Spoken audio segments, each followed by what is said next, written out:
Self-publishing a book online can be somewhat overwhelming, as I've said in previous episodes. Some people are probably starting to think, they're like, man, haven't I listened to this podcast already?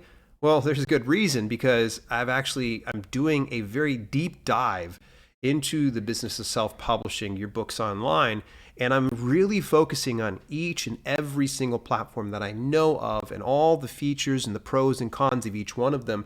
And this past week before last, actually, we had transitioned over into what's called aggregate publishing. Not sure what aggregate publishing is, and have you heard of Smashwords, the aggregate publisher? Make sure you stick around to today's podcast to find out more. Hey, what's happening? This is the Self-Publishing with Dale podcast, episode 69. And you hear some chuckling right in the back of the room. Sorry, I try to keep things PG family friendly, but every now and then we got to go down that dark path. But you know, what's not a dark path though is the fact that I'm going to be talking about probably one of my favorite platforms in self-publishing. And actually I've been working with that specific platform, and I've been rewarded actually for, publishing on them, and that's Smashwords. But before we do dive into that, I want to kind of tell you that today's podcast is exclusively sponsored by Lulu. Are you interested in independent publishing? Well, of course you are. You're listening to this podcast. Have you heard of Lulu though? They've been in the game for a long time, providing high quality printing for low cost and more ways than ever to connect with your audience. Best of all, everything on Lulu is completely free to use. That's my favorite cost. No upfront costs, no hidden fees, just great print on demand to help you get the most out of your book. Just visit the sponsored link at dalelinks.com/Lulu to set up your free account today and try it out for yourself. Again, that's dalelinks.com/Lulu. And hey, use the coupon code DALE20 to get 20% off your print order. Okay, so here we go. Let's transition back over into things. I kind of briefly teased what aggregate publishing is, and it's a fancy word to kind of say that it's a specific platform that will publish your content to other platforms. Now, not to be confused, it's not like a vanity publisher where you got to pay money to have somebody publish on your behalf. No, this is a platform that just takes a small percentage to send out to various platforms. The nice thing about aggregate publishing is you could technically go and publish to Amazon, publish to Apple, publish to Barnes & Noble, Kobo, Google Play Books, Lulu, Ingram Spark, everywhere else. But the issue that you run into is you got 50,000 dashboards. You got all these tax forms you got to bring in at the very end of the year. And it's a lot of headaches, hassles, and horse manure when you have to go through and update your content. So that's why aggregate publishing really comes in, is you can just go to this specific platform and it just feeds out to numerous places, and Smashwords is no different. What exactly is Smashwords though? It's an ebook publishing platform that was founded in 2008 by Mark Coker. Now, Mark is an independent author as well, very successful at what he does, and he also has his own podcast where he talks about the business of self-publishing. Very cerebral guy. I've found sometimes that his content might be a little bit dry, but if you really pay attention, he does deliver some excellent value. And that's of no knock to Mark. Mark is fantastic. I'm sure he's a great individual, and he does have a great platform. Just so you know, Smashwords does not distribute print or audiobooks. It's just strictly ebooks. So what I'm going to be talking about today is going to be only ebooks. Don't think it's going to deviate too far off into the weeds here, and we're going to be discussing all the other things. So today's going to be really simple for me to kind of tell you. The nicest part about Smashwords is their reach. They have very wide reach. They have 12 different avenues, to be exact, and additional distribution through those individual avenues. So in other words, you distribute to one, and then it feeds out to the other. So you're aggregating to an aggregate that aggregates out. Say that 10 times fast. Here's the most notable part. They have 3 of the 4 Amazon alternatives. And the big Amazon alternatives, if I have not told you already, and this was in past episodes here when we talked about self-publishing a book online. And 3 of those 4, it's Apple, Barnes & Noble, and Kobo. The area that they don't have, that 4th area, is Google Play Books. Now, why they don't have it, I'm not sure. Maybe it's just they didn't work out a good enough deal. I know that one of the other platforms we're going to be talking about next week in Drafted Digital, doesn't have Google Play Books, and it's for good reason, and I'll cover that in that broadcast. So the other distribution avenues is the libraries. It's ridiculous, the reach of libraries, and it's ridiculous in a good way. Overdrive can reach over 20,000 libraries. Biblioteca reaches 3,000 libraries. Odillo reaches 2,100 libraries in North America, South America, and Europe. And Enki reaches 100 California libraries. All that to say this, that you're going to be reaching tens of thousands of different libraries through the distribution of Smashwords. They have what's called extended distribution. That's kind of like their blanketed way of saying, like, hey, it only appears like we have 12 avenues, but we have so much more through the relationships that we've done with our specific partners and such. They do have distribution to Amazon, but it comes with a big asterisk here. This is one of the areas I've actually opted out of because typically I've already published my content through Amazon KDP. So I've got my ebook there. I make sure it's not available in Kindle Direct Publishing's Select program because that's exclusivity. If you're exclusively there, you don't want to be publishing your ebook on Smashwords. But if you do want to use that aggregate and skip Amazon, here's the thing is you got to read the fine print. And I'm going to quote here. If your book has earned over $2,000 at Smashword retailers, you would prefer to consolidate your distribution via Smashwords to Amazon as opposed to uploading direct with them, please click the support link at the bottom of this page and let us know you're in the $2,000 club and would like to be considered for our distribution to Amazon. So they're essentially saying you got to prove your worth. Before they'll even distribute it over to Amazon, they want to see there's proof of concept. I'm not sure why they do it. Maybe it's one of those cases that it requires a lot more work on their behalf. And I'm sure it has a lot to do with vetting out and weeding out the low quality content versus the higher quality and proven content. Again, I just deselect the Amazon because I'm just always going to upload there. And if I'm pulling in $2,000 in ebook sales through Smashwords for a given ebook, I'm probably just going to stay over on Amazon and keep it there because then I'm keeping 100% of my royalties versus going through Smashwords, who takes a small percentage of the profits. And I'm going to discuss royalties here in just a second. The royalty structures is pretty interesting, to say the least. The file types that they will actually accept are doc, which is .doc, so the old school Microsoft document. I don't know that they can actually accept docx. It's a possibility, but in most instances, you need to probably have it formatted to doc. The next is EPUB. They don't accept any other forms, and there's a limitation, I think, 10 megabytes on your doc and 15 megabytes on the EPUB. If you have not formatted your ebook before you come to Smashwords, it's not a big deal. It will be a big deal, and I'll talk about that towards the end of the podcast in what's called the meat grinder. And yeah, it does sound as ominous as what it really is.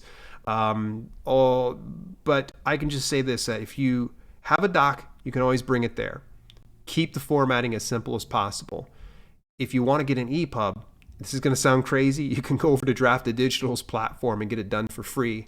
And they will give you a PDF, Mobi, and EPUB. And you can take that EPUB and you can directly upload it to Smashwords and shouldn't have any issue whatsoever. All right, so let's go ahead and talk about the royalty rate. This is probably one of the best royalty rates you're going to find out there. And this is why I like Smashwords the best when it comes to aggregate distribution. And I was reminded about that today, why I've stayed for so long with them. Because they only take 15% of your earnings, of the net earnings. Okay, that means you're getting 85% royalty. So if you just direct your traffic over to Smashwords inside your store and sell through there, you're going to get paid way better on Smashwords than what you will any other platform. And I repeat this for emphasis. You could actually have your ebook published on KDP and you could get 70%. In some instances, if you're not within that $2.99 and $9.99, it'll be 35%. Not with Smashwords. There's no limit on what you're going to price your book at. They don't penalize you for that, and they will still give you 85% royalty. To me, that's freaking awesome. That is stellar. I'll take 85% all day long. All day long. Now, so when it comes to actually what you get from all the different avenues, to kind of keep things brief, because we could probably be on here for the next 2 hours talking about the different royalty rates. Other sites, being like the places like Apple, Barnes & Noble, Kobo, so on and so forth, you're going to get roughly about 60% of your list price. Because keep in mind, you're going to take 85% of net profits. So if an ebook is sold through, say, Apple, okay, they're going to take their percentage. And then they send the net profits over towards your direction. Then Smashwords takes 15% of that, and you take the 85% of that, and it comes down to roughly about 60%. Now, that's on Apple, it could probably be more, it could be less. Unfortunately, off the top of my head, I can't remember. I just remember it's about an average, cost, or percentage of about 60%. Now, with libraries, it's a little different because some of the models vary from one to the other. So you're looking at about an average of about 45% to 70%. Again, this varies per distribution model and what they use. Some of you probably might hear 45% and go, oh man, that's really not all that great.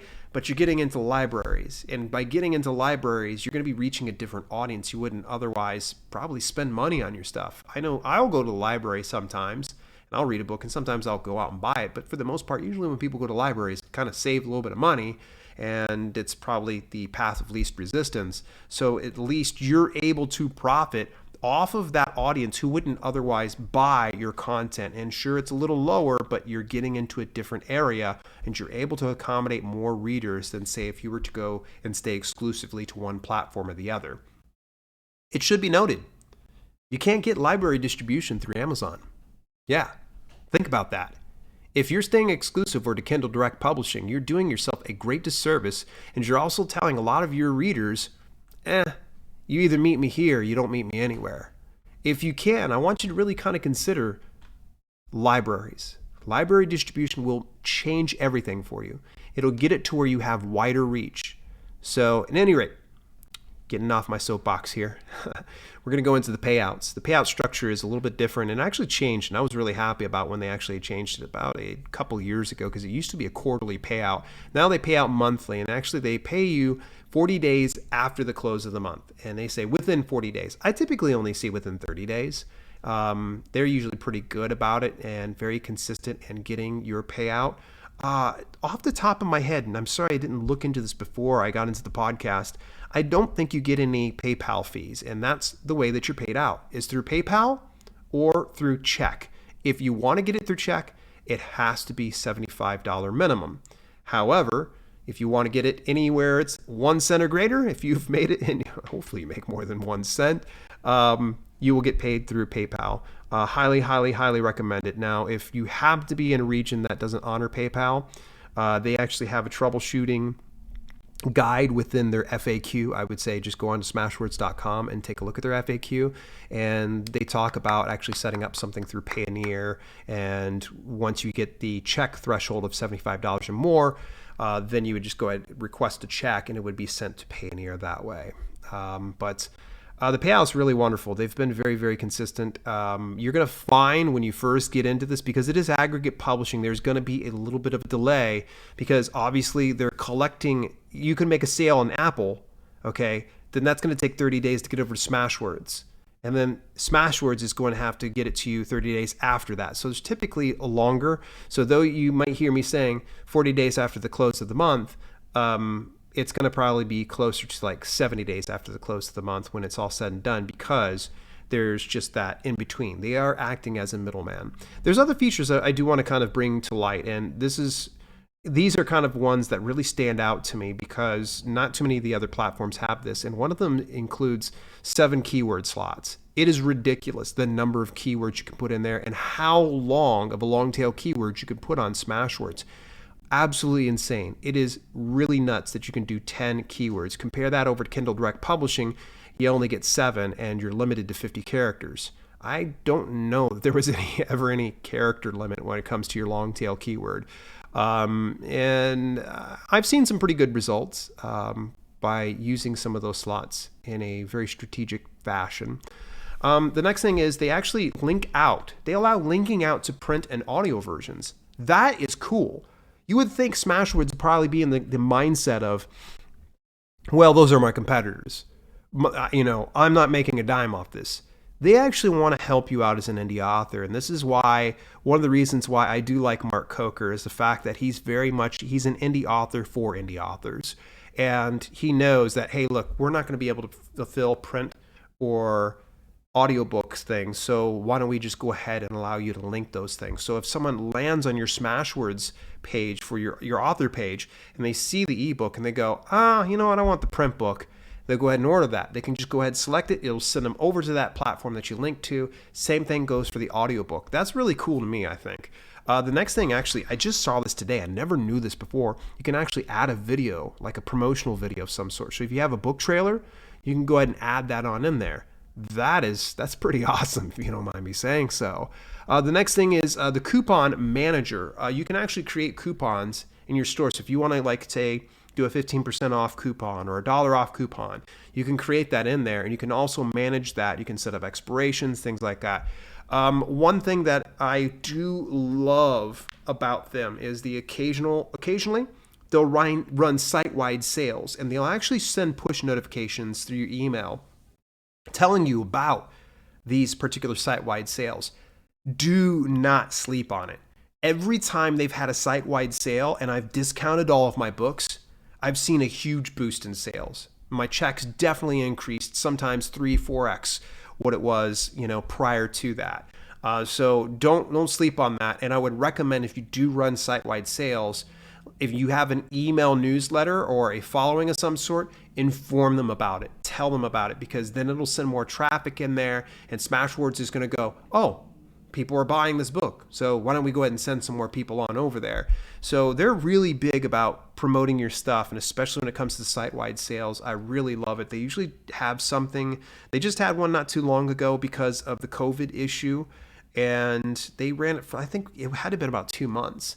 They usually run something around Black Friday, and just keep an eye on your email, because they will send something out there. So don't use like an email to sign up for Smashwords that you don't normally check. You want to check it on a regular basis, and Mark really does his best in giving some great information that's going to help you out as an indie author. Hey, I've actually got a couple more tips here before we wrap up today's podcast. I do want to get a little small favor here from you. Hear me out for just a second, and I've said this over the past few podcasts. It's my mission this year to positively impact over 100,000 indie authors and self-publishers in some capacity, whether helping you grow your income or breaking out of your job or even writing your first book. And if that is you, if I've positively impacted your life, do me a huge favor. Go visit my YouTube channel at dalelinks.com/YouTube and hit that subscribe. Ring the bell notification icon to on, so that way you don't miss a single one of the videos. It's my mission to go ahead and do that by the end of this year. Will you be a part of the 100K sub club? Well, that's going to be up to you. You got to go visit dalelinks.com/YouTube and subscribe today. And if you have not gotten value from me, then I guess that's my bad. Then you probably won't be part of the 100 sub club, and so be it. So in the meantime, please do go over there and join me. All right, so final tip. All right, very simple. If you want to get yourself a free account, you can just go over to smashwords.com, get it set up. It's very intuitive. It can be somewhat overwhelming. And this is one of the, I would say, the cons that comes to Smashwords. The user interface isn't the most friendly. So there's a bit of a learning curve. But if you take a little bit of time and you just kind of scroll around, you'll eventually find everything that you need to. Meat grinder. I'm going to have to go ahead and just discuss the meat grinder. I talked about it before. Essentially, when you come to the platform with your doc, you can actually put it into what's called the meat grinder. And by the way, I didn't name it this. I believe they called it that themselves. The biggest issue that it comes to that, it can be very frustrating. They have an entire tutorial on how to actually do it, and I have one also on my YouTube channel where I show you how to do it. You have to come in with the most basic of basic ebooks. You have to come in with a doc that is like, you only have heading 1. You can't do any bullet points. You can't do any kind of type of lists. It is just so limited. And if you plan on using the meat grinder to format your book, you have to keep it very, very basic. And there's really no control after that point. That's why I recommend, if you plan to go to Smashwords, come to the game with your own EPUB, because then you'll just skip right on past. You'll skip right on over the meat grinder. You won't have to worry about a single thing, and you're ready to go ahead and publish your book. When you do format through the meat grinder, though, just want to let you know they will actually make it available through various formats, and there actually will be 6 other formats than the ones I had discussed, including, I think, Mobi was one of them, and it might have been rich text file, a few others, though. So is Smashwords worth it? I've been gushing about them for the past 20 minutes. If you haven't sensed the fact that I really do like Smashwords, then you may have to come back and listen to this, or you weren't paying close enough attention. Are they worth it? Absolutely. I really do like it. Outside of the meat grinder, my biggest issue, and sometimes their user interface is a little clunky, I believe that they are 100% worth it. At 85% royalty, you kidding me? I'll take that all stinking day long. In fact, if that was my only choice I had out there, I would not be hating it. I'd be all right with Smashwords, and I am all right with that. They're one of the OGs of self-publishing, and I highly recommend you go ahead and check them out. Again, smashwords.com. Hey, as we start to wrap up today's podcast, a small favor. I already asked you another favor, but I'm going to have a second small favor. Subscribe or follow me on your preferred podcasting platform, easy for me to say, and leave a review. I keep an eye out on all those reviews, especially those folks over there on Apple. I've got about 21 reviews posted on there. Will you be number 22? Well, that's going to be up to you. Hey, as we start to wrap up today's podcast, I want to let you know that into next week, we're actually going to be doing more with the self-publishing a book online. I'm going to be talking about my next favorite platform in Draft to Digital. Draft to Digital is a very exciting aggregate publisher, and I got to say, I have equal enthusiasm for Draft to Digital as I do Smashwords, but there's some things that Draft to Digital has that Smashwords doesn't. You want to know about that? Make sure you stay tuned next week to the podcast. In the meantime, this has been Self-Publishing with Dale, and I will chat with you next week.